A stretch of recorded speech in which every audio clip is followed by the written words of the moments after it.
because I cannot see that on the screen right now, whether my microphone and my camera are working properly. They All are. good. Thank you. Good morning also from my side, and welcome to our webinar number 8, the second webinar that we have on safe handling of bitumen. We had a very generic webinar, that's webinar number 5. If you're interested in all the information about safe handling of bitumen, please have a look at our intranet for webinar number 5 and the recording and slides of that. Today's focus will be on the risk management related to hydrogen sulfide, H2S. Ian has already introduced me. My name is Anja Sørensen, and I'm the HSE lead for Eurobitume. I'm very happy to that Jean-Michel Michaud, the focal person for safe handling within Eurobitume, will assist me in the question and answer session. We have prepared this webinar, these slides together in our team. We did our best to summarize the most important information, and I will give you an introduction into the content of the webinar in a moment. But there's always the possibility that we missed out something that's specifically important for you. Then please take advantage of the question and answer session. Safe handling of bitumen is vital for Eurobitume and for our industry. We are dedicated to promote the safe handling procedures for bitumen, whether it's within the companies that are members of Eurobitume, whether it's within the industry of bitumen producers, or of course also in the sectors of users of bitumen. So safe handling for us starts with the refining, with the production, includes transportation, discharge, just to give a couple of examples, but also recycling or eventual disposal. We've got the expertise within our membership on safe handling procedures, and we always develop these further. So today it's about the risk management related to hydrogen sulfide.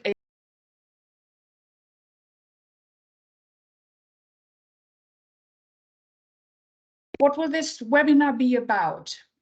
First of all, I would like to repeat an introduction in understanding the difference between hazard and risk, and then move on to specifically hydrogen sulfide and why it is a hazard.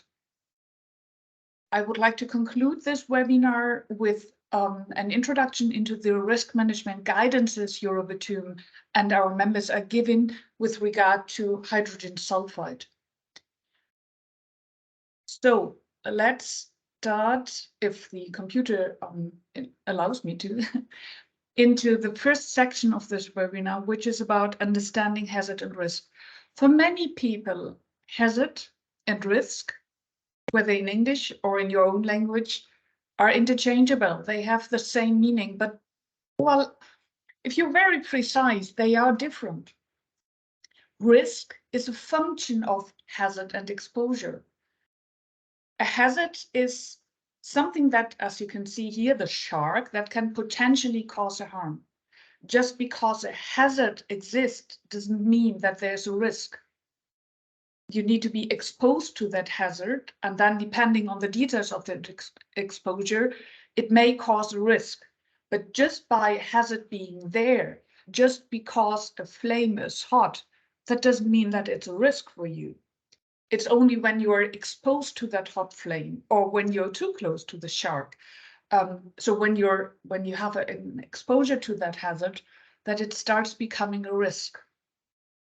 Now, when it comes to working with bitumen, there are two parts that are important when it comes to hazard and risk. One part is about identifying, is there a hazard? Is there a hazard in the working environment myself are acting in, or somebody else I'm responsible for is acting in?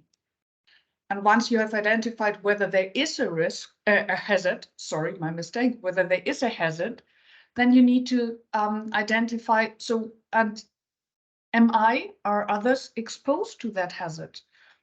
Does it cause a risk for us? And if it causes a risk, which management measures can be put in place in order to control that risk. Management measures can include avoiding the exposure, can include personal protective equipment to reduce the exposure and therefore the risk. This all depends on the individual hazard and the individual exposure. Thus, there's an individual risk management. Now let's have a look what are the hazards associated with bitumen, with handling with bitumen. Again, I would like to link to webinar number 5, the webinar on safe handling of bitumen, where there was an introduction into the individual hazards associated with risk and details given on how to manage the risks related to these hazards and which guidances Eurobitume is giving. The most important hazard related to bitumen is that it is handled at elevated temperatures. Elevated temperatures always mean you can burn yourself. That is the most frequent incident related with handling of bitumen, is that it comes to burns with bitumen, that it comes to spillages of bitumen. Contact with water is a hazard related to risk, again, because of these elevated temperatures. The moment you have something hot in contact with water, you all know that the water is going to evaporate and is going to multiply its volume. So that's definitely a hazard. Hydrogen sulfide, I will go into detail in a moment, but also, of course, fire or high pressure are hazards associated with risk. Today's focus is on H2S, hydrogen sulfide. So what is hydrogen sulfide and why is it a risk when handling bitumen? Hydrogen sulfide is a naturally occurring gas that is best known for its smell of rotten eggs. It doesn't smell well, but it's important from the beginning on that we are clear. Smell is not a reliable detector of H2S. I'll come to that in a moment. H2S occurs in a variety of places, volcanoes, thermal water. If you ever went to a rehab and had a treatment with thermal water, sometimes it smelled quite like sulfur or rotten eggs. It occurs whenever biomass is deteriorating. And H2S also occurs related to petroleum products, including bitumen. So hot bitumen is generally a source for emissions of hydrogen sulfide, H2S. Now, why is it a hazard? Coming back to a previous slide, a hazard is something that a potential harm that is there. It doesn't necessarily need to represent a risk. And as hydrogen sulfide can emit from hot bitumen, it is a hazard. Again, H2S for most of us is best known for its smell of rotten eggs, but as H2S hydrogen sulfide can deaden the smell, the sense of smell, odor is definitely not a reliable detector for H2S. Do not rely on the smell of H2S to detect it. Hydrogen sulfide is colorless, you can't see it, and it's heavier than air. That means it is accumulating close to the soil. But that also means if somebody falls down, it might be that the person is exposed to higher concentrations of H2S than in the height. H2S is toxic. It is acting on the nervous system. And you don't necessarily notice all these actions on low level. And when you notice that there's something maybe that already limited the way you can act. H2S is highly flammable. It can be a source for ignition. Like, for example, H2S can react with rust, iron oxide on the walls and ceiling of tanks. and with that become an ignition source, which then comes to the next hazards of fire and maybe even an explosion. So there are a couple of reasons why H2S is a hazard. Some are related to the individual, to the human body, to the human anatomy, and to the way our bodies are working, but some are also technical related hazards. So where can, oh, sorry about this. Where can hydrogen sulfide occur? Well, as hydrogen sulfide H2S can emit from hot bitumen, it can occur everywhere where hot bitumen is treated.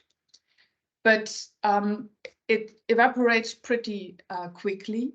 So that also means that whenever you've got a confined volume, like for example, a tank, there is a probability that H2S accumulates in the headspace, so above the surface of the hot bitumen, when it then emits at later stages, there's less potential for H2S emissions from the hot bitumen.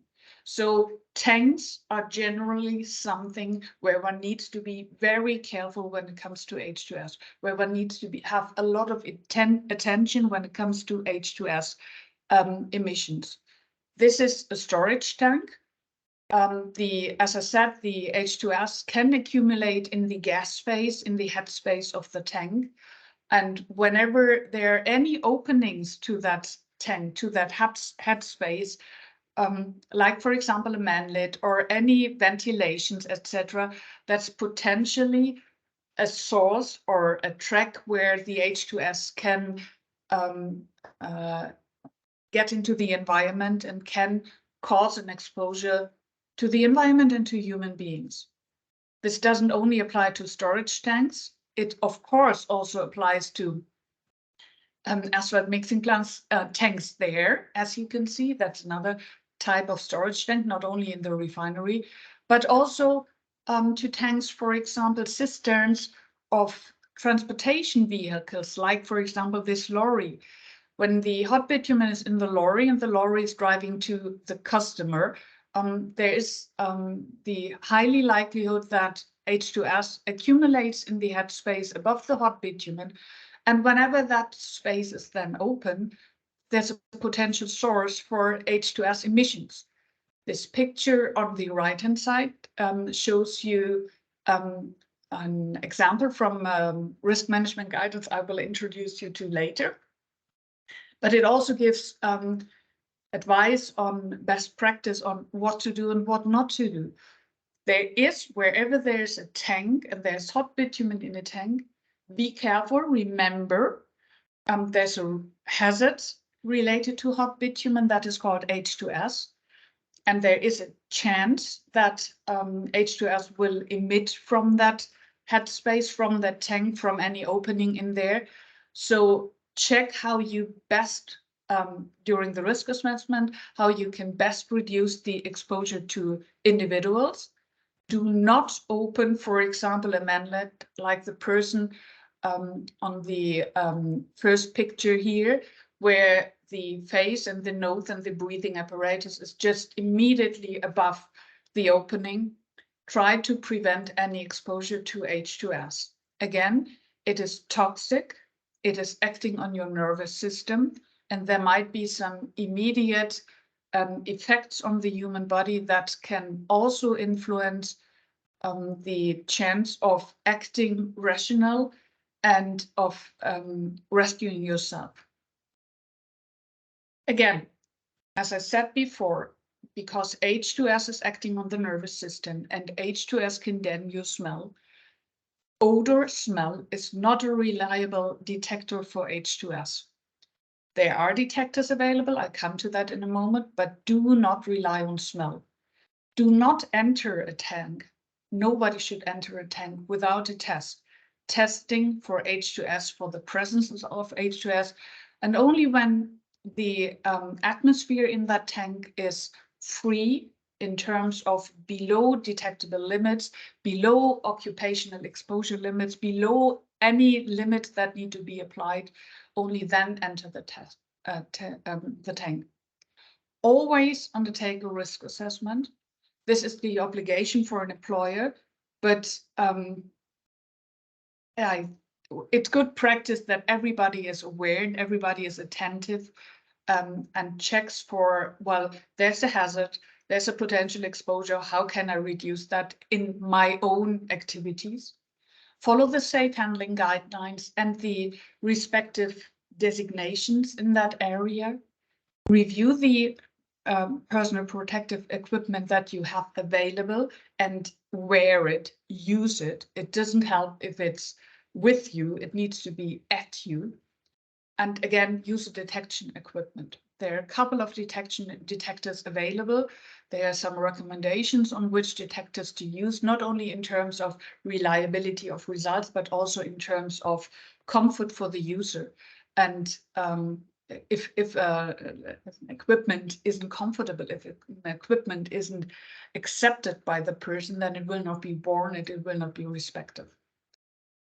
Okay, let's come to the risk assessment, risk management guidance that Eurobitume and our members have produced and have made available. And when I'm saying they are available, they are all available on our website, and they are all available for our members on our intranet, our internal platform for documentation.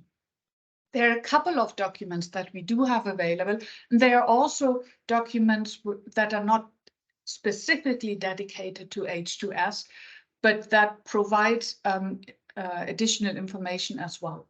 We do have, and I would like to go into details with that in a moment, we do have a report that's called the supply chain document, because it's about the potential risk of H2S through the bitumen manufacture and delivery process, so through the supply chain. We do have a pocket guide, and you have already seen these pictures from the asphalt mixing plant and the driver opening the manual. We do have a reference card. That's a one-page card on H2S. And I will introduce you to all three of these. And we do have some, as I mentioned before, some other documents. We do not want to duplicate and replicate information in all our documents, but it is important to give a reference so that everybody who is using a document knows where to look for more details. The most generic document and the best overview is the so-called supply chain document. If I'm now talking about supply chain document, please keep in mind it's this report about the potential risk of H2S through the bitumen manufacture and delivery process. Supply chain document is so much shorter. So what are the target audiences? First of all, it's Eurobitume members, of course, but also other professional associations, which we hope will inform their members, like, for example, Route de France in France, but also respective industry associations in other countries that can multiply the information by informing their members. It's a document that is important for everybody who is in management function in all stages in the bitumen supply chain. Of course, HSE personnel involved in evaluating and controlling workplace exposures will be interested in this document, but also inspecting authorities. And we did have cases where we had questions about H2S, where somebody in inspecting authority, for example, had detailed information about H2S, and this document has proven to be very useful for that. Side information for you is we are currently updating this document because we are always happy when things develop, when we can improve the working conditions, when we can improve safety and safe handling. But that also means that whatever is available as new information at a certain moment will be incorporated in our documents. So This document, the supply chain document, which is currently available in an edition from March 2021, and we do have it available as a PDF document for download from our website and from the internet in 4 different languages. This doesn't only give background information, but also an introduction into H2S and the associated hazards, as we did in the beginning of this webinar. It gives examples for evaluating risks and provides information or guidance on risk management through the entire supply chain. An important section in this document is about rescuing exposed personnel, what that means. And the document closes with some information about occupational exposure limits, or about agencies that are relevant for this, and the most updated bibliography for further details and research on H2S. Now let me go into a few, not each, but a few sections of that document to give you another overview about, or some more details about this document. Please feel free to download it and to read it in detail for all the information, and explicitly those I cannot address in today's webinar due to limitation of time. As I said before, one of the sections in that supply chain document is related to risk management through the bitumen supply chain and some guidances on that. So you can see on this slide the different areas we are addressing in this document, whether it's loading facilities and ventilation or it's exposure reduction. We also address how to train persons about the hazards from H2S and how to protect themselves. It includes the warnings, for example, but it starts with an identification of areas. If you remember, in the beginning of this seminar, I mentioned that once you have identified that there is a hazard, you need to identify, does this hazard also present a risk to the persons working there? So you need to identify the exposures, and you need to identify how you can manage the risk. So first of all, it's all about identification of the areas of exposure for the personnel. And then you can go into, how am I going to manage this? How am I reducing the exposure in these identified areas? Warnings, for example, some of you might have seen that already, warning signs that indicate in case, and again, smell is not a reliable detector for H2S, but once you smell rotten eggs, you can be sure that there's H2S around. And there are warning signs, for example, in the identified areas where this can occur, that you should evacuate from that area upwind or crosswind, but not in the direction of the source of that emission. So a warning about this might be an area where there is an emission, and this is how you evacuate from that, for example. Or this is where you can find additional first aid measures in case you need them. An important part is about loading facilities and ventilation, but also about the activities when unloading the bitumen. And this is, in general, for Eurobitume members, a critical area when it comes to unloading, because while loading, we can control. At your production places, the bitumen is loaded into the trucks or into any other transportation vessel. Unloading depends on the contractual situation. We would like to that the safety measures, the risk management measures we are advising are applied at each delivery site. So wherever the bitumen is unloaded, please apply these measures. However, sometimes it's in the control of the plant where the bitumen is delivered to, and we can only continue to convince those responsible to apply these measures. So whenever you're visiting one of your customers, for example, please remember we need to inform them that we do have safety guidances in place.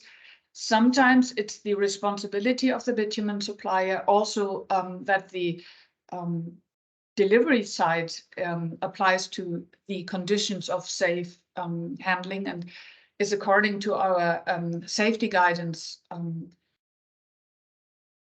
documentation. But if it's not, then all we can do is continue to point out and try to convince everybody that there are safe practices and please apply them at your place.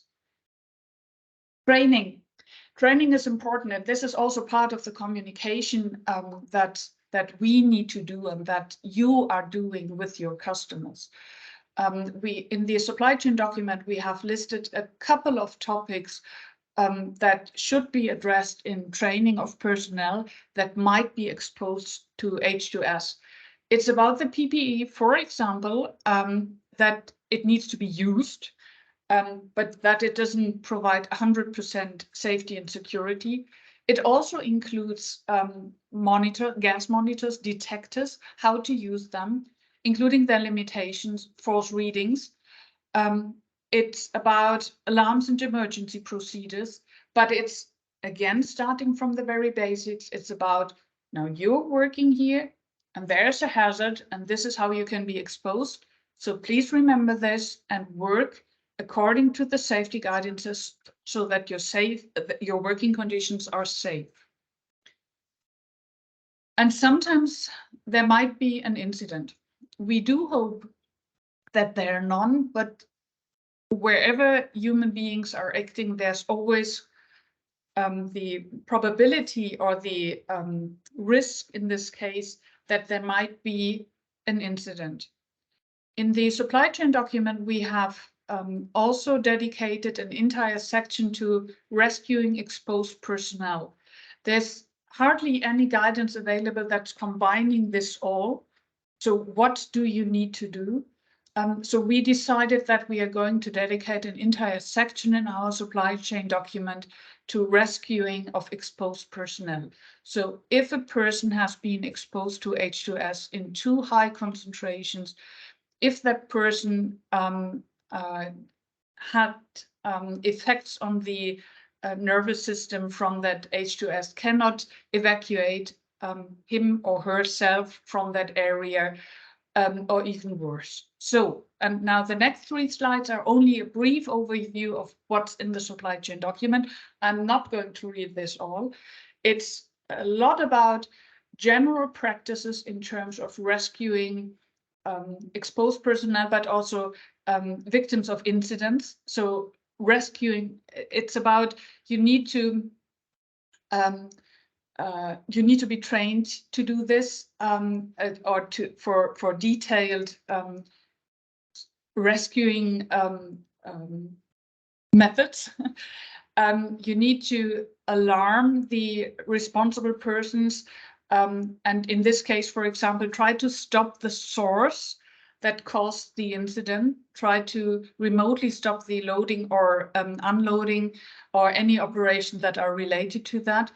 Call for medical emergency medical services, because they are best trained in rescuing persons and treating persons after an incident.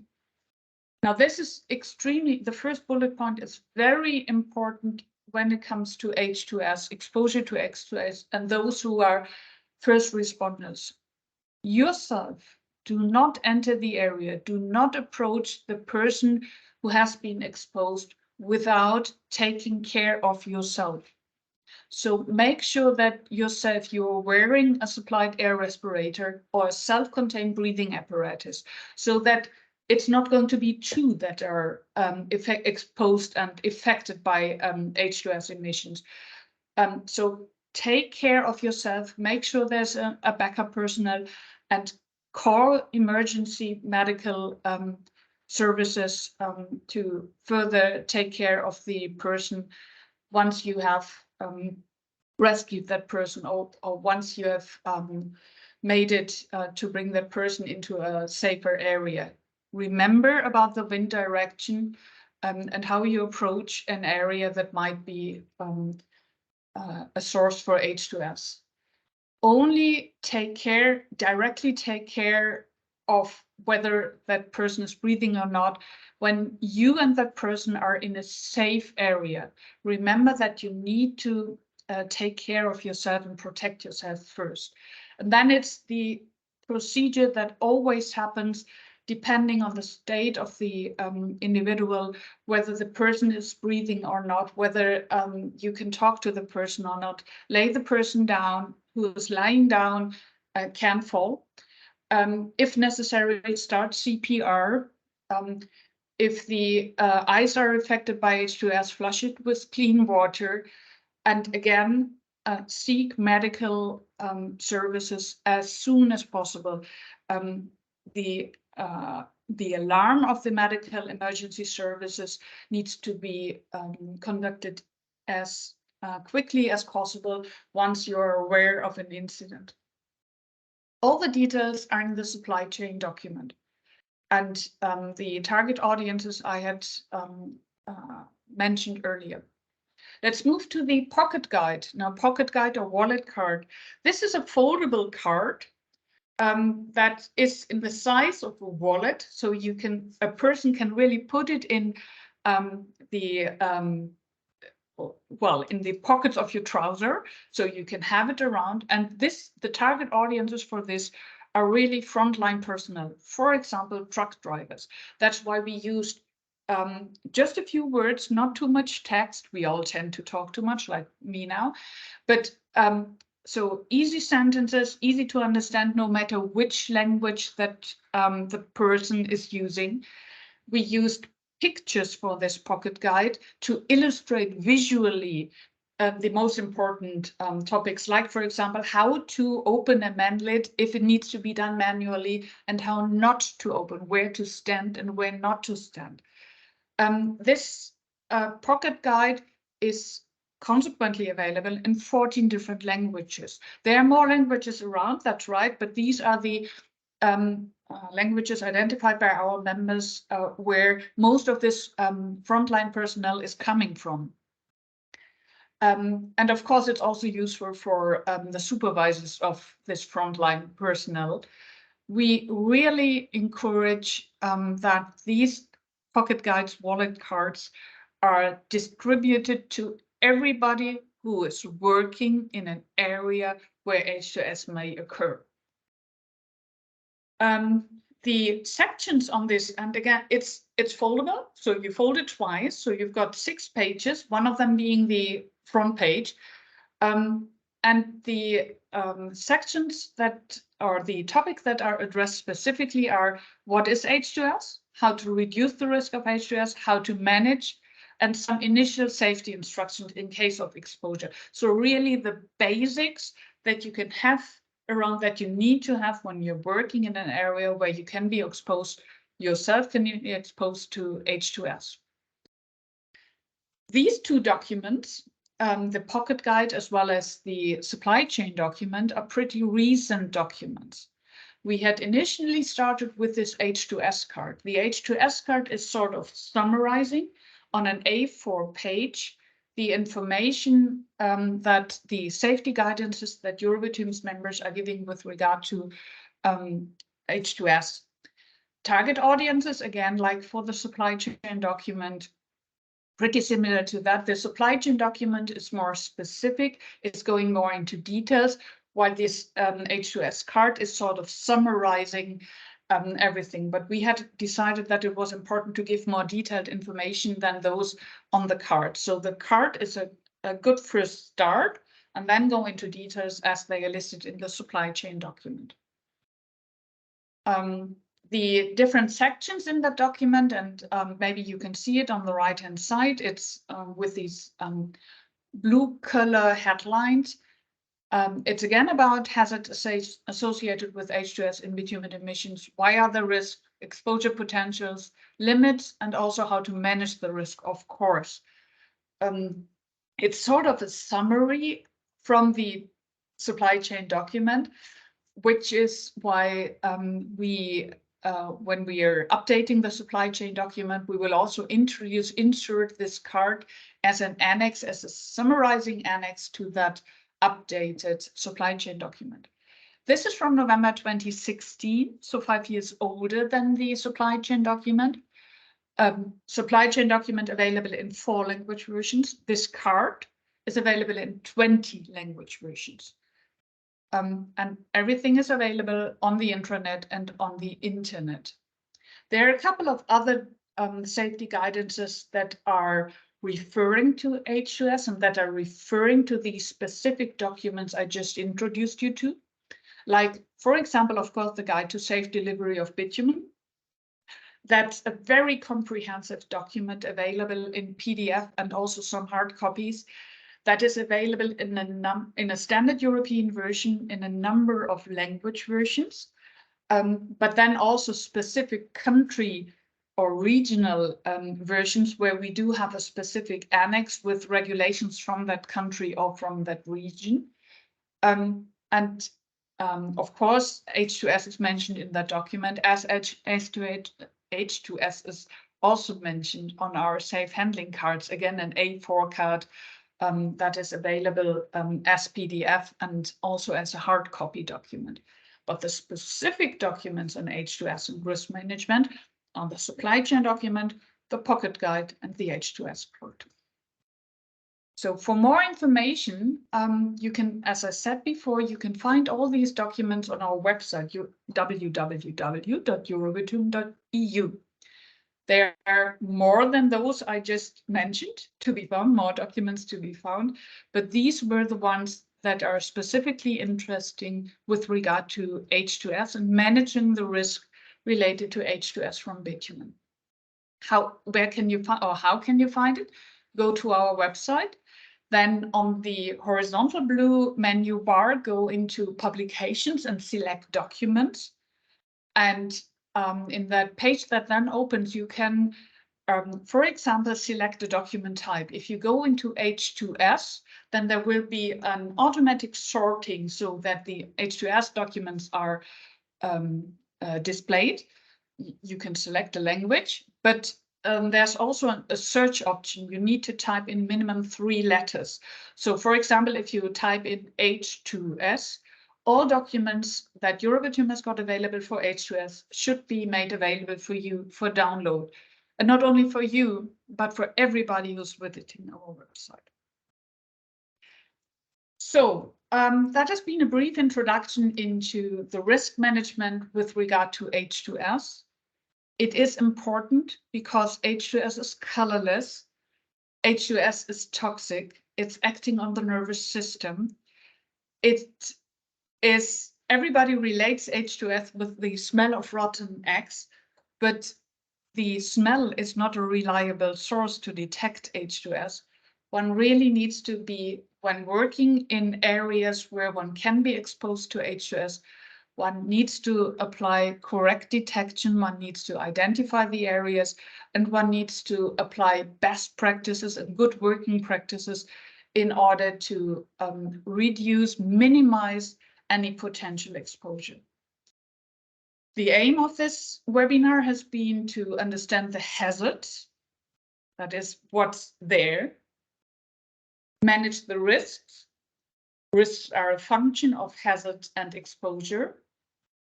And when that is done properly, bitumen is still a safe product to use when handled. If you do have any further questions, we will have that question and answer section in a moment. But there's also the Eurobitume that is available for you for further detailed information. You can find our contact details here, also on the website, or contact anybody from the Eurobitume team forward you to the person that can best answer the questions you're having or provide further guidance and further information. I hope this seminar gave you the introduction into H2S and H2S risk management that you have been expecting. There will likely be a couple of open areas or where you would have liked to have more detailed information. Then here's the question and answer session that I think we can start now, Ian, for you to